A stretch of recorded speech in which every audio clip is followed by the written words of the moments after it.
All right, God in Kentucky podcast. Adam Mercer, happy to be joined by Brandon Ramsey of KSR and co-host of Zoom Action on KSR. How you doing, man? I'm doing well, Adam. Thanks for having me on today. Yeah. I appreciate you coming on, and we'll just jump right into it. I've seen. I think originally I'd replied to like one of your tweets that you still think this version of Kentucky basketball is good, right? Well, that's a very relative term. Sure. Um, do I think that they're good for Kentucky basketball? Obviously not. I think that we can all probably agree on that. I am probably still more bullish on them in terms of like, do I think that they might be the 25th best team in the country, the 30th best team in the country? Yes, admittedly, I do still believe that. Personally, I think that makes you a pretty good team. Mhm. So you kind of get into semantics when Sure.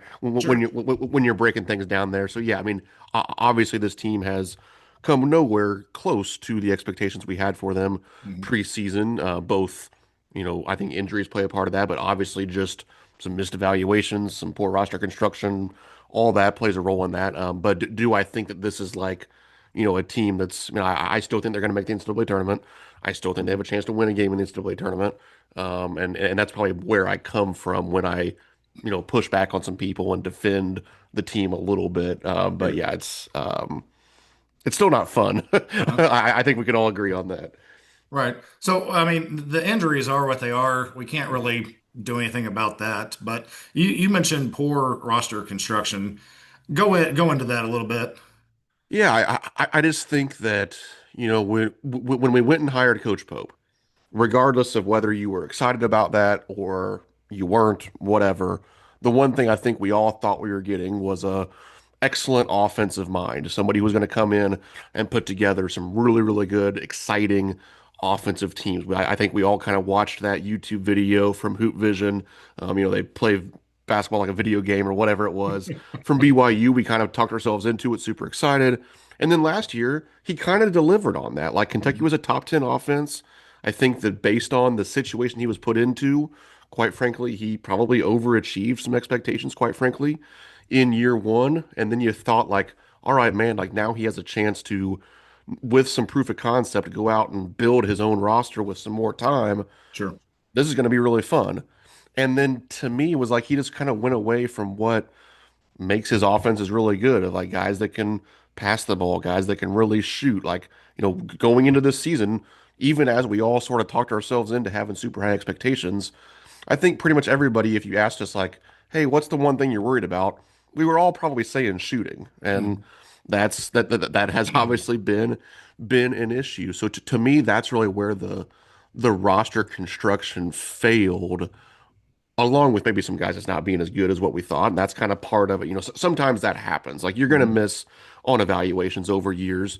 That happens. But to me, just not targeting and not, putting enough emphasis on enough value on having two, three, four, five shooters like you had last season. Like to me, that was a miss before the season even got started.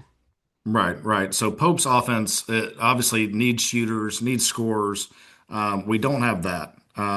They spent a ton of money to try to get better defensively and physically, Uh, and that hadn't worked out. So what is this team good at?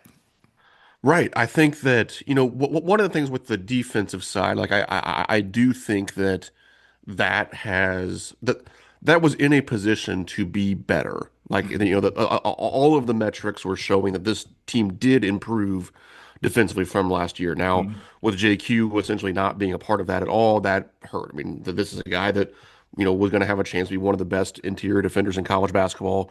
For all intents and purposes, we have not enjoyed any of that this season. Cam Williams had become one of this team's best defenders. Mhm. Obviously, he's now out for the season. So I think we're going to see them slip a little bit defensively where they won't necessarily have improved from this season. I think you can place some of that on the injuries. But you're right. I mean, no, and that's something I've talked about quite frankly. Like even when maybe at different terms I'm looked at as the one that's going to be defending them, at times I have said like, yeah, this team doesn't have an identity. They're not. super strong in any one area that, and quite frankly, I think that's why they are who they are. Like that's why you're going to have games where you lose by 25 on the road to Vanderbilt. Mhm. Then you're going to find a way to, go into Tennessee and win. You're going to, pull one out against like you're going to have some good things happen along the way, and then you're going to have some really sickening things happen along the Sure. way. But quite frankly, like that's not unique to this Kentucky team. That's what happens when you're not a top 10 team in the country. Just Mhm. we being Big Blue Nation, we don't accept that. And that's okay. And quite frankly, that's probably a good thing. But it's just, when those things happen, sometimes I think that we feel like there's something we can do to fix it. And it's like, well, quite frankly, that just comes with the territory when you're the 30th best team in the country. Sure. Were there things that Pope missed on in the offseason? I mean, obviously, the kid that went to Indiana, we thought we were in on. He would have been a big time scorer. Donovan Dent, the point guard that went to UCLA, he actually hadn't had the best year, No. but they were in on him. Were there things in the offseason that could have made this team better? I mean, Cam Williams, you were talking about him. It seemed like he was about to hit his stride. He had finally started making some shots and was playing well before his injury. Were there pieces there in the offseason that we just missed on that could have really elevated this team? I think so. And I think part of it, going back to that kind of roster construction piece of it, where, in my opinion, and some of this is hindsight, but I think it was probably true in the time as well, was like to be really good, I think you need some studs. Hmm. And you look around the landscape of college basketball, you see Axel Lindenberg, some of these guys that we were involved in with even Lamar Wilkerson, you mentioned him, but at IU, like some of these big time transfers that commanded huge amounts of money that ended up going elsewhere. And then obviously you look around at what is pretty objectively one of the best freshman classes in our lifetimes, if not ever. Hmm. And Kentucky has none of those guys. And like Right. I think that's a problem. That's probably a problem with kind of allocation of resources. I mean, Hmm. we spent reportedly $22 million, so money wasn't the problem. It Hmm. was maybe where it was being spent or how it was being spent. That like instead of paying Caleb Wilson kind of like whatever it took to get him. We kind of bowed out of that at some point. So then we spent it on getting Mo Diabate and Andrea Yelovich, which like, well, that's fine, but boy, I'd sure like to have Caleb Wilson today. Right. Or, instead of getting Lamar Wilkerson, get these other couple pieces. You keep Colin Chandler, you get Cam Williams, whatever. Like, well, I'd sure like to have Lamar Wilkerson right now. So I think that's where like some of the misses came, quite frankly, in the offseason was maybe an unwillingness to spend to get some guys when clearly we had the money. It Hmm. was just, maybe a philosophy thing of like, hey, we don't want to win these bidding wars. We want guys that want to be here. That all sounds good, but in the times of NIL, like quite frankly, like none of these kids want to be anywhere. Like Right. Caleb Wilson doesn't care about North Carolina, and like that's not even a bad thing. Like Right. it's just like, hey, I'm here for 9 months. I'm gonna be bought in while I'm there, but like I didn't grow up being a Tar Heel fan. I didn't grow up being a Kentucky fan. I don't care where I play Hmm. college basketball. I just want to go somewhere, make some money, get better, and but go to the NBA. So I think that, and quite frankly, that's something that I've changed my tune on. Like I probably supported the idea of like, hey, I want guys that want to play for Kentucky. I don't want to win these bidding wars. I kind of want to win some bidding wars now and to get some dudes. Yeah. Yeah, we've seen that for a while, especially when Calipari was here. Not really going after some of the Kentucky kids, and everybody's like, "We got to have Kentucky kids on a roster." I just want to win. I don't care Right, who is on the roster. I want to get back to we're winning the SEC tournament. We're going to Final Fours. That's what matters to me, and I'm sure most fans like right. if the wins are on the schedule, Kentucky fans are not going to care who is on the roster. Moving from there, talk about the guys that came back, and I think that's another part. Did Brandon Garrison get better from year one? Is Colin Chandler better? Colin looks like he's Mm. playing at a higher rate than he did freshman. Trent Noah's barely seeing the floor. The guys that came back, do we see that jump that we were all expecting? No, I think outside of Colin Chandler, who I do think, it's fair to say he's improved. He Mhm. maybe hasn't made the leap that we would have dreamed of, but he's made a leap. He is a better player this year than he was last year. But, Otega Owe was second team all conference last year. He was projected to be an All-American, projected to be SEC player of the year. At best, he's the second team player that he was last year. Like, he's been excellent for Kentucky. Like Right. he's I mean, heck, he's the reason we're winning some of these games. Last But 6, 7 games, he's put it together. absolutely, but he still isn't. I don't think there's anything that I would say he's better at this year than last year. He's the same player, which is really good, but he is what he is. Brandon Garrison is almost maybe taking a step back, you would say in some ways. Mhm. Like he still has some moments, and there's some things that he does probably better than people give him credit for, but he doesn't help you in any meaningful way. And then obviously, like you said, Trent Noah's for all intents and purposes a non-factor. So yeah, you're talking about four guys that returned. One of them got better. One of them's the same, and one of them's kind of irrelevant. And then Brandon Garrison is what he is. So yeah, I think that's a tough place to be in when you Mhm. bring some guys back and you don't really cash in on Mhm. on any sort of improvement. So you were coming to the season looking at a five position that was looking like Jaden Quaintance, Brandon Garrison, Malachi Marino. And of those three, you're depending on Malachi to be the dude, a freshman. Right. And who knows what's going to happen with JQ if he's out the rest of the year, if he's going to play another game. And then, like we were just talking about with Garrison, is he better or worse than last year? We don't, I mean, it doesn't seem like he's the same player from last year.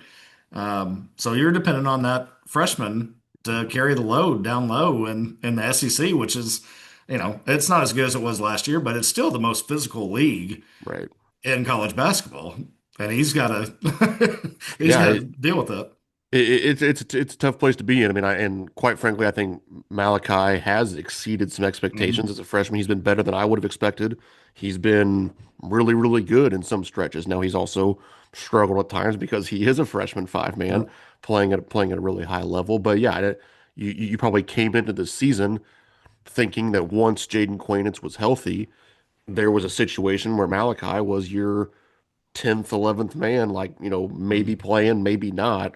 And then now it's like, well, goodness, I mean, he's one of the most important players on the stinking team. And, Right. when you start to move these guys into the role that we thought they were going to be in the preseason to where they are now, Mhm. it does kind of start to make sense. It's like, well, gosh, yeah, if you would have told me that in the preseason, I might have thought we'd be 14-7 on January 29th because I wouldn't have expected Malachi to be our third most important player or whatever he is Right. today.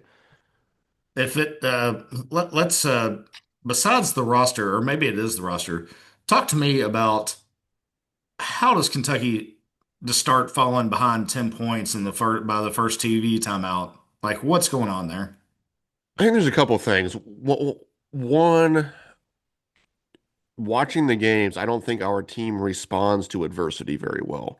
Whether that's a toughness thing, whether that's a connectivity kind of cohesiveness thing, I give them credit obviously for some of the comebacks they've had, Mhm. but I think that in an odd way it becomes a little bit easier once you're down 15 at halftime because now all of a sudden there's no expectations. Whereas like in that moment when it's 8-0 or when it's 12-4 and like you have to come together like, hey, let's get two stops in a row, let's get some good shots and let's not let this get out of hand. I think that's where we're showing some real kind of chinks in the armor where like we can't come together and keep it from snowballing. We can't come together in the moment. And then I think the same thing even extends to the coaching staff. They deserve a lot of credit for some of the halftime adjustments they've made, Mhm. but I've been disappointed in sort of the real time adjustments of, whether it's calling a timeout and, getting it fixed or just, coming up and down the floor and like talking with your assistants and figuring out next time we're on offense, what do we need to run? How do we get a good bucket? Like the real time adjustments, both from the bench, the coaches, and on the court with the players, that's been disappointing. Then one of the other things I will say, and I've kind of been doing my own research on this over the last 48 hours or so because I just found it interesting. I will go back to the fact that, like, quite frankly, this isn't unique to Kentucky. Again, this is something that comes with the territory of being the 30th best team or whatever you want to say in college basketball. I looked at three different teams over the last year and a half, so Coach Pope's tenure, that were like kind of similar to us in Ken Palm rankings. And funny enough, it ends up being Louisville, St. John's, and Texas A&M. Three teams that are kind of similar in terms of our kind of 2 year Ken Palm rankings, and they all have very similar numbers of large first half deficits. So again, like that's not unique to us. That's something that comes with the territory of not being very good. And again, that's just something that, we always look through the lens of being the best team in the country. So it's like, well, why are we falling behind? Why are we getting behind 15 points? So it's like, well, because we're not the best team in the country, because we're the 29th best team in the country. And that's what the 29th best team in the country does. Sure, sure. But if you're the 29th best team in the country and you're playing, I don't know, the 10th to 15th hmm best team in the country, is it, I mean, reasonable that you should be that much, like there should be that big of a Well, gap? right. No, I mean, it shouldn't, it's not necessarily like an Like excuse LSU is not a for, top 25 team, but no, we fall by, you know. absolutely not. But I do think that, it just lends itself to that level of volatility. Like you're not going to be as consistent when you're not as good, and that's why, Mhm. in fairness to Kentucky, we have seen both sides of it. Like yes, we've seen them fall behind a bunch. And then we've also seen them kick the crap out of teams in the second half and come back and win. So Sure. I think that's where you get some of it is like it's just the volatility of like, yeah, when you're Michigan and you're kind of dominating every game, you kind of live on this plane of I know exactly what I'm going to get.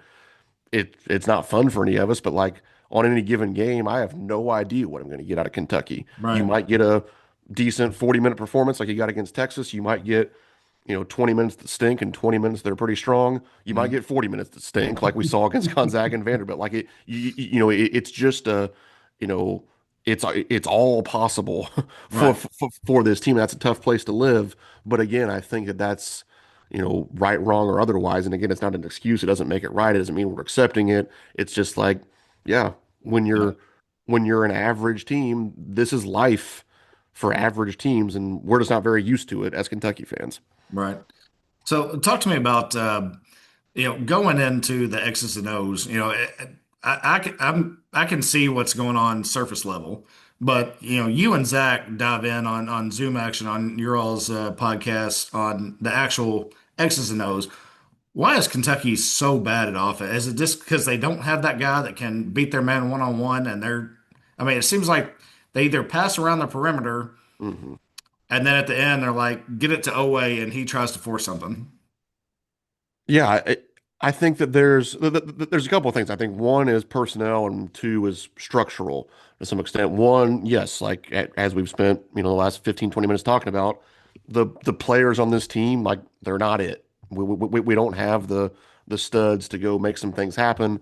We don't have guys that I always talk about two types of players being very important. You need guys that draw help off of the dribble, so guys that make the defense collapse, guys that draw attention of multiple defenders, and then you need guys that you can't help off of, so really high level shooters, so that Mhm. then defenses are put in these really precarious decisions of like, well, gosh, Lamont Butler's driving to the basket. I need to go help on him, but I'm guarding Kobe Brea. I can't help. So what do I do? Like, it's like the lesser of two evils Right. that you're deciding between. This year, we don't have dynamic playmakers off the dribble, especially with Jalen Lowe out. And then, as we've seen, we don't, especially now, Cam Williams is out, different things like we don't have a whole lot of knockdown shooters. So now defenses aren't being put in these situations where you have to go help on somebody, but oh shoot, I can't help off of that guy. Like, no, they can kind of just pack the paint, make you shoot jump shots like we see, and that's tough. And then some of it has been like I have been disappointed. It's during the winning streak, we did more of it. We reverted to not doing it again against Vanderbilt for one reason or another, but kind of running that Coach Pope offense, running more of the zoom action stuff, all that. Like it's been hit or miss this season.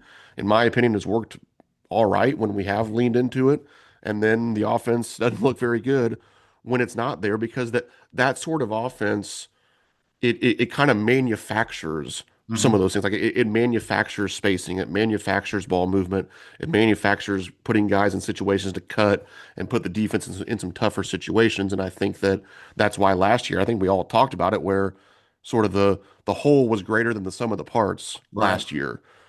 That ain't the case this year, Mhm. and I think that, yes, the personnel is to blame for that to some extent, but then that there's structural offensive issues that, in my opinion, Kentucky's still struggling with here, over halfway through the year. Yeah, Brandon, real quick, just for, the average basketball fan that, we watch the games, but we don't really dive in. What is zoom action offense? Can you break that down for me? Yeah, at its core, zoom action is a down screen into a handoff. That is the dictionary, the basketball dictionary definition. So, if you have, picture Amari Williams, if it's easier. Picture Amari Williams dribbling it up top, and Kobe Brea goes and sets a down screen in the corner for Jackson Robinson, and Jackson Robinson runs off a handoff from Amari Williams. Now, within that, there's a million different things that can happen based on what the defense does. If they're chasing Jackson Robinson, then he can kind of curl it to the basket.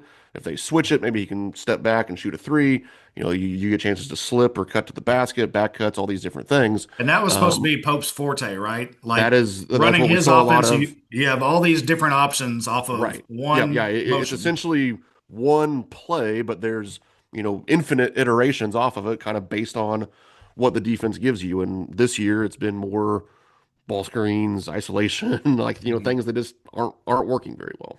Right, right. So as we what do we have? We have 10 games left. Arkansas coming up. Yep. And we talked earlier, it's like, yeah, I would love to see them make the last day of the SEC tournament. Would love to see them make the second weekend, even though that's not really what our expectation was beginning of the Right. season. What do you see playing out these last 10 games and postseason? So the way I've broke it down, and to me, the best way to do it while kind of removing some emotion from it, is to look at what we've done so far. And going forward, Kentucky has, I think, if I remember my tweet well enough, I think we have 4 games left against Ken Palm top 100 teams. Or sorry, Ken Palm top 20 teams. So far this season, we're 1-4 in those games. So, like, best case scenario, maybe we go 1-3. Like, you steal one of those, you lose the 3 others. That's kind of what we've done on the season. Seems reasonable. Mhm. We have 4 games left versus Ken Palm 21 through 50 teams. So far this season, we're 4-1 in those games. We have 4 left. I'll even go conservative and say we go 2-2. And then we have 2 games left against Ken Palm 51 plus. We're 9-1 in those games so far. So if we can win those two, go 2-0 in those games, that gets you 5-5 down the stretch. Again, that coming off the Vanderbilt loss, that might seem optimistic, but again, like, I'm only using what we've done in the past to kind of predict that. So I don't think that's some, insane, overly optimistic, Mhm. blue shaded glasses prediction that would get us to 19-14. Again, obviously not pretty, but it maybe, if you can win a game in the SEC tournament at that point, gets you 20 wins. That's probably, I mean, with some of those by definition being pretty quality wins, like they're quad one wins, that probably gets you an 8 seed. Like, all right, you beat the 9 seed, you go play a one, you probably lose, but it is what it is. So, Sure. like, to me, that's like, if you're asking me what I think, maybe not best case scenario even, but like most likely scenario is probably that. Get an Yeah. 8 seed, win a game, lose to Arizona by 17 or And, 27. Who knows? and that's where my frustration comes from is, man, like I see Arizona just steamrolling teams. And like even a team like Nebraska, Oh, that's like, man, I want to be the top five team again that we are accustomed to, and it's been a bit. Um, and then I think also playing off of the Indiana football, it's like that's right, where, why can't Kentucky be that? It's like, all right, the sport that we are known for, we are not excelling at right now. right. So losing to Louisville stinks, and not even being in some of these games, I think Yeah, really, really is at the core of the issue. It's not, the SEC's been tough lately. Losing on the road, we all have seen tough road losses. But it's, I think the fact that we're not even in some of these that really gets under fans' skin. yeah. I mean, as you said, we've had several of these games. I said it as the second half started, or probably midway through the second half of the Vanderbilt game, like I'm tired of watching Kentucky games where like I'm ready for them to be over. Like Right. I mean, I cover the games and like I was not paying attention to the second half. I just wanted it to be. I was like, can this game please be over so I can do my film stuff and just be done with it. Like I don't want to have to keep sitting here, especially for a 9 o'clock tip. It's already stinking 10:30 at night. Like just call the game and let's move on, get our work done and move on to the next day. And and we felt like that probably against Michigan State. Certainly felt like that against Gonzaga. Felt like that to some extent against Alabama. Like that. I mean, Right. we came back against Louisville, but there were periods of the Louisville game that were that were pretty um, not fun. So yeah, that's definitely a tough part of this. Again, kind of that roller coaster, that volatility that comes with being who we unfortunately are this season. Is yeah, just having some times where it's like, gosh, I just want this to be over. Right. And that's not how we're supposed to feel as Kentucky fans. Right. So again, 10 games left. Why should Kentucky fans feel optimistic about the next 10 games and postseason? I mean, it's tough probably to sell optimism because I am pretty confident that like we are who we are at this point. I think based on how we've played against the top 15, top 20 teams in the country, like it is very clear that we are not that. Now, yes, I probably still have more hope that we're also not like the other end of the spectrum. Like I think we're in that 20 to 40 range wherever you want to go. But I mean, I guess the optimism part would be kind of what I just said. Like, no, I don't think we stink. I think that we can win 5 games down the stretch. I think we can be an 8 seed. And then the optimism part comes from sports are weird. Like crazy things happen. Mhm. We've been on the receiving end of plenty of that. So maybe we'll be on the other end of it. Like, Sure. we've lost to Oakland, we've lost to St. Peter's. We're better than those teams are. So, like, yeah, can we be the 8 seed this year that something crazy happens and we beat Arizona, and now all of a sudden you're in a situation where you're playing. I mean, heck, maybe the fours and the fives lose to the 12s and 13 seeds. Now you all of a Mhm. sudden you have a favorable matchup. Like, the optimism part almost just comes from that of like, hey, it's in NCAA tournament, crazy things happen. Maybe we're due for something to break our way Sure. once. The only downside to that even is like, I still don't see a situation where we make the Final Four. Right. So it's like, you're does it make us feel a lot better if we make the Sweet 16 or Elite Eight? Like it'll be more fun while it happens, but like big picture, I'm not sure if it's changing anybody's mind about a whole lot. But yeah, to me, that's the optimistic part is like, yeah, I think we can put ourselves in a position to have something fun happen, and Mhm. then maybe this is the year it happens. That I certainly hope you're correct. I still will stand by that. I don't think this team is very good. Even at full health, I'm not sure kind Hmm. of where they would be. Yeah, But I appreciate you coming on here and debating with me. And again, I'm a diehard Kentucky fan. I want them to be good. I hope you're correct that this team is good. They can make a run. And I would love to have you back on here in a month and a half, and we're talking about some March Madness wins, and absolutely. that would be awesome. So, um, anything else you got for me? Just talking about the team. No, I don't think so. Yeah, it hasn't been a whole lot of fun getting to this point. But like I said, basketball is a crazy sport. Crazy things happen.